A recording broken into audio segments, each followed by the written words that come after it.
ඔයා කවදා හරි කල්පනා කරලා තියෙනවද? ඇයි සමහර කිසිම තේරුමක් නැති බොරු මගඩ වීඩියෝ වලට ලක්ෂ ගාණක් views එද්දී ඔයා රෑ නිදි මරාගෙන දවස් ගාණක් මහන්සි වෙලා හදන quality වීඩියෝ එකට views 15ක් 20ක් විතරක් එන්නේයි කියලා. ඔයා හිතන්නේ YouTube එක හරි Facebook එක හරි ඔයා එක පෞද්ගලික තරහක් තියනවා කියලාද? නැත්නම් මේක පිටිපස්සේ හැංගිච්ච ලොකු මාෆියාවක් තියනවද? ඇත්තම කතාව ඒක නෙවෙයි. ඔයා තාම ඇල්ගොරිතම් එක කියන ගේම් එක ප්ලේ කරන්න දන්නේ නැහැ. අද මම ඔයාට කියලා දෙන්න යන්නේ ලෝකෙ ලොකුම අභිරහසක් වගේ ගොඩක් අය හිතාගෙන ඉන්න. හැබැයි හරියට තේරුම් ගත්තොත් ඔයාගේ වීඩියෝ එකත් ලක්ෂ ගාණක් මිනිස්සු අතරට අරන් යන්න පුළුවන් මේ ඇල්ගොරිතම් එක ඇත්තටම වැඩ කරන්නේ කොහොමද කියන එක ගැන. මේ වීඩියෝ එක ඉවර වෙද්දී ඔයාට තේරෙයි මේක මහා භයානක යකෙක් නෙවෙයි. ඔයාට සල්ලි හොයලා දෙන හොඳම යාළුවා කියලා. හරි, අපි මුලින්ම ලොකුම බොරුවක් ලියාගෙනම ඉමු. ගොඩක් අය හිතන්නේ ඇල්ගොරිතම් එක කියන්නේ ඇමරිකාවේ කොහේ හරි ලොකු බිල්ඩිමක තියෙන රොබෝ කෙනෙක් හරි සුපිරි පරිගණකයක් හරි කියලා. ඒකෙන් තමයි තීරණය කරන්නේ මේක කමල්ගේ වීඩියෝ එකක්නේ. මේක කවුරුත් බලන්න ඕනේ නැහැ. මේක මිස්ටර් බීස්ට් එකක්නේ. මේකට views ලක්ෂ 100ක් දෙමු කියලා. නෑ යාළුවනේ. ඇල්ගොරිතම් එක කියන්නේ රොබෝ කෙනෙක් නෙවෙයි. ඇල්ගොරිතම් එක කියන්නේ ප්‍රේක්ෂකයා. ඒ කියන්නේ ඔයයි මමයි. සරලවම කිව්වොත් YouTube සහ Facebook ආයතනවල එකම අරමුණ මොකක්ද?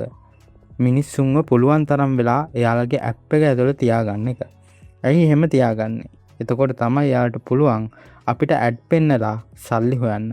ඉතින් ඇල්ගොරිතම් එකේ එකම ජොබ් එක තමයි ප්‍රේක්ෂකයෙක් ඇප් එකට ආවම එයා ආසම කරන දේ හොයලා දීලා එයාව පැය ගාණක් ඒක ඇතුළේ හිර කරලා තියාගන්න එක.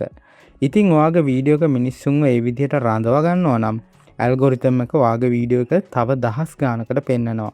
එහෙනම් මේක කරන්නේ කොහොමද? මේකට ප්‍රධාන රහස් 5ක් තියෙනවා. අපි යමු පළවෙනි රහසට. හිතන්න ඔයා පිටකොටුවේ ඇවිදගෙන යනවා. ඔයාට බඩගිනි. එක තැනක තියෙනවා පරණ කළුවර බෝඩ් එකක්වත් නැති කඩයක්. තව ටිකක් ඉස්සරහට යද්දි තියෙනවා ලස්සනට ලයිට් දාලා කෑම ಜಾති එළියට පේන්න තියලා බෝඩ් එකේ ලොකුවට උණු කොත්තු කියලා ගහපු කඩයක්. ඔයා යන්නේ කොයි කඩේටද? අනිවාර්යයෙන්ම දෙවෙනි කඩේට නේද? ඔයාගේ වීඩියෝ එකේ thumbnail එකයි ටයිටල් එකයි කියන්නේ අන්න අර කඩේ ගහලා තියෙන ලස්සන බෝඩ් එකට. YouTube එකේදී අපි මේකට කියනවා CTR නැත්නම් click through rate කියලා. YouTube එක මුලින්ම ඔයාගේ වීඩියෝ එක මිනිස්සු 100කට පෙන්නනවා. ඒ 100 දෙනාගෙන් කී දෙනෙක් ඔයාගේ thumbnail එක දැකලා ඒක ක්ලික් කරනවද කියන එක තමයි මෙතනදී මනින්නේ. 100කින් 10 දෙනෙක් ක්ලික් කරත් ඔයාගේ CTR එක 110යි. ඔයාගේ වීඩියෝ එක ඇතුලේ කොච්චර වටින රත්තරන් කතාවක් තිබුණත් වැඩක් නැහැ කවුරුත් ඒක ක්ලික් කරේ නැත්නම්. ඒ නිසා අද ඉඳන් වීඩියෝ එක හදන්න කලින් thumbnail එකයි මාතෘකාවයි හිතන්න. thumbnail එකේ වචන ගොඩක් පුරවන්න එපා.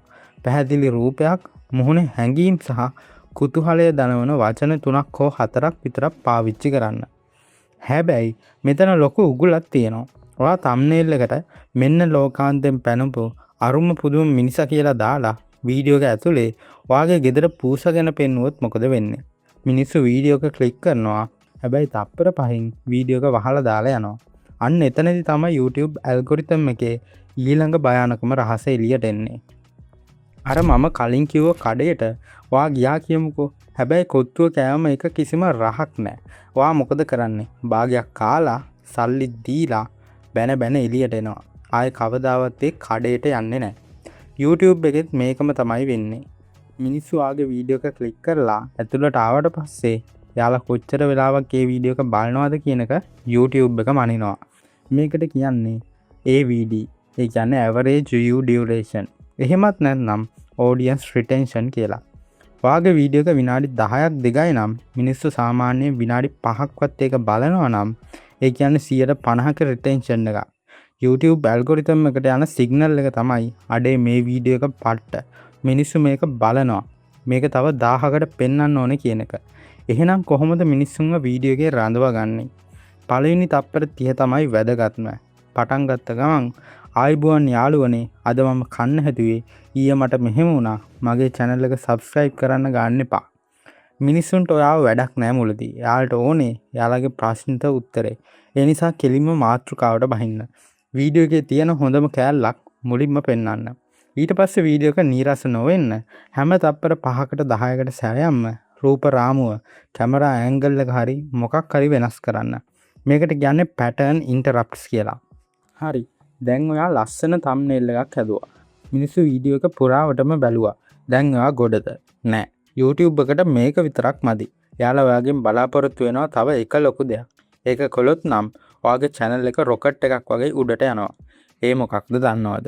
YouTube එක හරි Facebook එක හරි ආසම දේ මොකක්ද දන්නවද? කෙනෙක් ඔයාගේ වීඩියෝ එකක් බලලා ඉවර වෙලා YouTube එකෙන් එළියට යන්නේ නැතුව ඔයාගෙම තව වීඩියෝ එකක් බලන එකට. මේකට කියන්නේ session time කියලා. ඔයා නිසා YouTube එකට පුළුවන් වුණා නම් ප්‍රේක්ෂකයෙක්ව පැය භාගයක් ඇප් එක ඇතුලේ තියාගෙන ඉන්න ඇල්ගොරිතම් එක ඔයාට මාර ආදරෙයි. මේක කරන්නේ කොහොමද? වීඩියෝ එකක් ඉවර වෙද්දි කවදාවත් හරි එහෙනම් අදට ගිහින් එන්නම් බායි කියන්න එපා. එතකොට ප්‍රේක්ෂකයා දන්නවා වීඩියෝ එක ඉවරයි කියලා. එයා ඒක වහලා දානවා. ඒ වෙනුවට මෙහෙම කියන්න. ඔයා දැන් දන්නවා ඇල්ගොරිතම් එක වැඩ ගන්න හැටි. හැබැයි ඔයා දන්නවද ඔයාගේ පරණ channel එකක් ආයෙ ගොඩ ගන්න කොහොමද කියලා? ඒක දැනගන්න මෙන්න මේ වීඩියෝ එක ක්ලික් කරලා බලන්න කියලා end screen එකක් දාන්න. එතකොට එයා එක දිගට වීඩියෝ දෙක තුනක් බලනවා. මේකට තමයි rabbit hole එකකට වැටෙනවා කියන්නේ. මේ දේ කරන ක්‍රියේටර්ස්ව YouTube එක කවදාවත් අතාරින්නේ නැහැ. හරි. මේ ටික තේරුණානේ. ඒත් ඔයා මේ සේරම කරලත් ඔයාගේ වීඩියෝ එක වැරදි මිනිස්සුන්ට පෙන්නුවොත් මොකද වෙන්නේ? අන්න එතන තමයි ලංකාවේ ගොඩක් YouTubersලා නා ගන්න තැන. ලංකාවේ ගොඩක් අය කරන ලොකුම වැරද්දක් තමයි එකම channel එකේ හැම මගුලම දාන එක.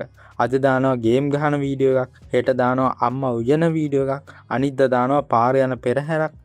ඔයාගේ ගේමින් වීඩියෝ එක බලන සෙට් එකට YouTube එකකින් ඔයාගේ කුකින් වීඩියෝ එක පෙන්නුවොත් එයාලා ඒක ක්ලික් කරන්නේ නැහැ. ක්ලික් කරත් තප්පරෙන් අයින් කරනවා. එතකොට ඇල්ගොරිතම් එක හිතන්නේ ඔයාගේ වීඩියෝ එකේ ක්වොලිටි නැහැ කියලා. ඒක පල්ලෙහාටම දානවා. ඒ නිසා එක මාතෘකාවක් තෝරගන්න. එක නීච් එකක්. YouTube ඇල්ගොරිතම් එක හැම වෙලේම try කරන්නේ වීඩියෝ එකට ගැලපෙන මිනිස්සු හොයන්න නෙවෙයි. මිනිස්සුන්ට ගැලපෙන වීඩියෝ හොයන්න. ඔයා එකම විදිහේ වීඩියෝ දිගටම දාද්දි ඇල්ගොරිතම් එක හරියටම අඳුර ගන්නවා මේ channel එක තියෙන ටෙක්නොලොජි වලට ආසායට කියලා. ඊට පස්සේ ඒ වගේ අයගේ හෝම් පේජ් එකට ඔයාගේ වීඩියෝ එක ඉබේම ගෙනihin දානවා. හැබැයි මේ හැමදේම කරලත් තව එක දෙයක් අඩු වුණොත් ඔයාගේ වීඩියෝ එක වෛරල් වෙන්නේ නැහැ. ඒ තමයි අවසාන රහස. ඉස්සර ඒ කියන්නේ 2012 වගේ කාලේ YouTube එක බැලුවේ ක්ලික්ස් විතරයි. ඊට පස්සේ බැලුවා watch time එක. හැබැයි දැන් වෙද්දි ඇල්ගොරිතම් එක ගොඩක් දියුණුයි. දැන් යාලා බලන්නේ ප්‍රේක්ෂකයා ඔයාගේ වීඩියෝ එක බලලා සතුටු වුණාද කියන එක. කොහොමද YouTube එක හරි Facebook එක හරි මිනිස්සුන්ගේ සතුට මනින්නේ? ඒකට යාලා දේවල් කීපයක් පාවිච්චි කරනවා. පළවෙනි එක like සහ comments. වීඩියෝ එක බැලුවට පස්සේ කෙනෙක් ඒකට comment එකක් දානවා කියන්නේ එයාගේ වීඩියෝ එකට සම්බන්ධ වෙලා. දෙවෙනි එක share කිරීම. ඔයාගේ වීඩියෝ එක කෙනෙක් යාගේ යාළුවෙක්ට WhatsApp එකේ යවනවා කියන්නේ ඒක අනිවාර්යයෙන්ම වටින වීඩියෝ එකක් වෙන්න ඕන. තුන්වෙනි එක සර්විස්. ඔයා දැකලා ඇති සමහර වෙලාවට YouTube එකෙන්ම අහනවා මේ වීඩියෝ එක කොහොමද තරු 5කින් රේට් කරන්න කියලා. ඉතින් ඔයාගේ වීඩියෝස් වලට මේ engagement එක ගන්න නම් නිකම්ම like කරන්න comment කරන්න කියනවට වඩා එයාලට comment කරන්න හිතන විදිහේ ප්‍රශ්නයක් අහන්න. ඔයා මේ ගැන මොකද හිතන්නේ? පල්ලෙහෙන් comment එකක් දාගෙන යන්න කියලා කියන්න. දැන් ඔයාට තේරෙනවා ඇති නේද කතාව? YouTube හරි Facebook හරි ඇල්ගොරිතම් එක කියන්නේ ඔයාව වටන්න හදන මැෂින් එකක් නෙවෙයි. ඒක හරියටම ඔයාගේ ප්‍රේක්ෂකයාගේ කැඩපතක් වගේ. ඔයා කරන්න ඕනේ ඇල්ගොරිතම් එක රවට්ටන්න හැක් හොයන එක නෙවෙයි. ඔයා කරන්න ඕනේ එකම දේ මිනිස්සු ආස කරන මිනිස්සුන්ට වටිනාකමක් දෙන වීඩියෝ හදන එක. පළවෙනි එක කුතුහලය දනවන thumbnail එකක් සහ title එකක් හදන්න.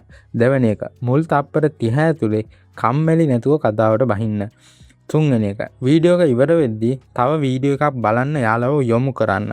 හතරවෙනි එක එකම නීච් එකට අදාළව දිගටම වීඩියෝ කරන්න. පස්වෙනි එක එයාලත් එක්ක කතා කරන්න, අදහස් බෙදා ගන්න. මේ දේවල් හරියට කළොත් මම සාතික වෙනවා ඇල්ගොරිතම් එක ඔයාගේ පස්සෙන් ඇවිත් ඔයාගේ වීඩියෝස් මිනිස්සුන්ට පෙන්වන්න ගනී.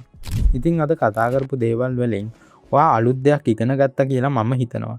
මේ වගේ තවත් වටිනා වීඩියෝස් ඉස්සරහටත් බලන්න දැම්ම මේ channel එක subscribe කරන්න. Facebook එකෙන් බලනවා නම් page එක follow කරන්න. ඒ වගේම මේ වීඩියෝ එක ඔයාගේ content හදන YouTube කරන යාළුවෙක්ටත් අනිවාර්යයෙන්ම share කරන්න. එයාටත් මේක ගොඩක් ප්‍රයෝජනවත් වෙයි. ඔයාගේ අදහසත් පල්ලෙහායින් කමෙන්ට් කරගෙනම යන්න. එහෙනම් ඊළඟ වීඩියෝ එකෙන් අපි හමු වෙමු. ජය වේවා.